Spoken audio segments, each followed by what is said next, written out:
দ্বিতীয় সন্তান আসছে? প্রশ্ন শুনেই লজ্জায় লাল অভিষেক বচ্চন। বললেন, সদ্য 13য় পা দিয়েছে অভিষেক বচ্চন ঐশ্বর্য রায়ের একমাত্র মেয়ে আরাধ্যা। শৈশব থেকে কৈশোরে পা দিয়েছে বিগ বির নাতনি। এবার কি তাহলে দ্বিতীয় সন্তানের চিন্তা ভাবনা করছেন আরাধ্যার মা বাবা? প্রসঙ্গ উঠতে লজ্জায় লাল হলেন জুনিয়র বচ্চন। কি প্রতিক্রিয়া অভিনেতার? বেশ কিছুদিন ধরে অভিষেক ঐশ্বর্যের দাম্পত্যের সমীকরণ নিয়ে বিস্তর আলোচনা চলছে বলিপাড়ার অন্দরে। শোনা গিয়েছিল বচ্চনদের সঙ্গে আপাতত থাকছেন না ঐশ্বর্য।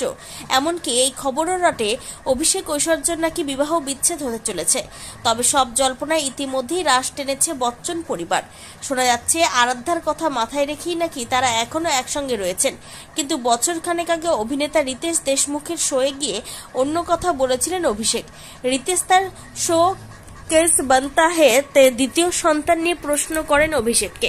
সেই প্রশ্ন শুনে লাজুক হেসে অভিষেক বলেন, বয়সটা তো দেখতে হবে নাকি, আমি বয়সে তোমার থেকে বড়। প্রসঙ্গত রিতেশ অভিষেককে প্রাথমিকভাবে বচ্চন পরিবারের নামকরণের বিষয়টি নিয়ে কথা বলেন।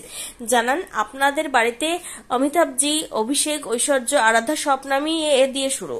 জয়া আর শ্বেতার ক্ষেত্রে বিষয়টা আলাদা। তার উত্তরে অভিষেক বলেন, এটাই প্রথা হয়ে গিয়েছে। পরবর্তী প্রজন্ম এলে তখন হয়তো এই প্রথার বদল ঘটবে। এরই পরিপ্রেক্ষিতে রিতেশ অভিষেকের কাছে দ্বিতীয় সন্তানের ভাবনা চিন্তার বিষয়ে জানতে চান। আর এই প্রশ্ন শুনে লজ্জায় লাল হন অভিষেক।